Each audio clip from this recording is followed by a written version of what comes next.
বন্ধুরা, আজকের ভিডিওতে আমরা দেখব 5ই আগস্টের আগে ও পরে কিছু দ্বৈত চরিত্রের সুবিধাবাদী মুখোশ পরা মানুষদের, যাদেরকে আজ চিনে নেওয়ার সময় এসেছে। কারণ 5ই আগস্ট শুধুমাত্র একটি দিন নয়, এটি ছিল একটি পরীক্ষার দিন। কারো অবস্থান, নীতি আর চরিত্র তখনই প্রকট হয়ে ওঠে যখন সত্যের মুখোমুখি দাঁড়াতে হয়। আমরা মর্মাহত হই যখন দেখি যারা 5ই আগস্টের আগে একরকম কথা বলেছে, 5ই আগস্টের পরে বিপরীত সুরে কথা বলেছে। আসুন ভিডিও ক্লিপসগুলো দেখি।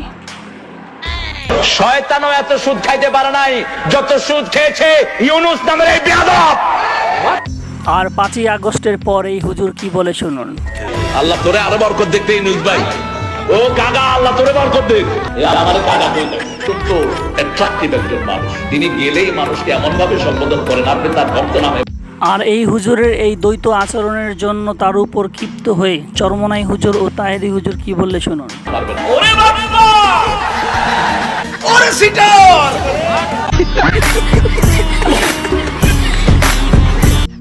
এবার দেখুন 5ই আগস্টের আগে আমাদের সার্জিস আলম ভাই বঙ্গবন্ধুকে নিয়ে কি মন্তব্য করেছিলেন।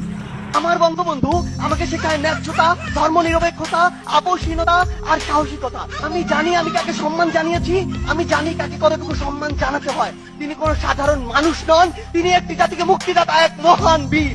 তাকে সম্মান জানাতে পেরে বরং আমরা সম্মানিত। আর 5ই আগস্টের পর বঙ্গবন্ধুকে নিয়ে সার্জিস আলম ভাইয়ের মন্তব্য শুনে আমি অবাক।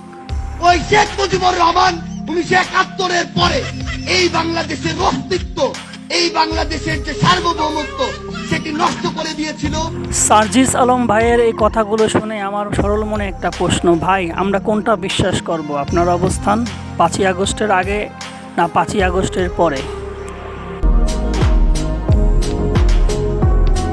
বঙ্গবন্ধু শুধুমাত্র আওয়ামী লীগের নেতা নয়, বঙ্গবন্ধু এ জাতির 18 কোটি মুসলমানদের নেতা। মুসলমান স্পষ্ট বলতে চাই, আমি ইতিহাসের পাতা পড়ে দেখেছি, আমি কোনো বানোয়াট কথা বলতেছি না। গোটা পৃথিবীতে যে সমস্ত নেতৃত্বের কথা গোটা পৃথিবী ইন্টারন্যাশনালি আলোচনা করা হয়, তার মধ্যে সবচাইতে আগে যে নামটা আসে সাউথ আফ্রিকার নেলসন ম্যান্ডেলা। এরপরে যে নামটা গোটা পৃথিবীতে ইন্টারন্যাশনালি সবার কাছে গ্রহণযোগ্য, সেই নামটা আমাদের বঙ্গবন্ধু শেখ মুজিবুর রহমান।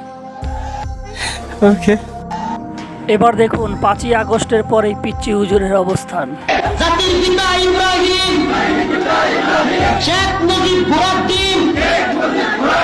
মুসলিম জাতির পিতাকে সেটা কইতে আপনাকে লজ্জা লাগে? মিয়া জান্নাতে যাইতে পারবেন?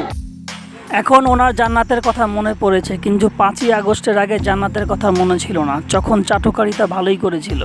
আমি বলুম না, আমার শরম করে। এবার শুনুন, কুষ্টিয়ার 3 আসন থেকে জামাতের মনোনয়ন পেলেন 14 গোষ্ঠী আওয়ামী লীগ লিগ করা নেতা আমির হামজা। মানুষের কাছে ছড়িয়েছে যে এরা জামাত, এরা শিবির। ভণ্ড, তুই আমার কুষ্টিয়ায় খবর নিয়ে আয়। আমার 14 বংশ আওয়ামী লীগ। 16 কোটি মানুষের জননী প্রধানমন্ত্রী শেখ হাসিনা যে স্বপ্ন দেখেছে, এটা বাস্তবায়নের জন্য যে কাজ করবে না, সে যে দলের লোক হয় হোক, ও জাহান্নামে যাবে। বন্ধুরা, এখন বলুন এদের কাছ থেকে আমরা কি শিক্ষা নিতে পারি? এরা যদি ক্ষমতায় থাকে বা যায়, তাহলে এদের কাছ থেকে আমরা কি পাবো? ভিডিওটি এখানেই শেষ করলাম। ভিডিওটি ভালো লাগলে চ্যানেলটি সাবস্ক্রাইব করে একটি লাইক দিয়ে যাবেন। আর কেউ রাজনৈতিকভাবে ভিডিওটি দেখবেন না, দয়া করে।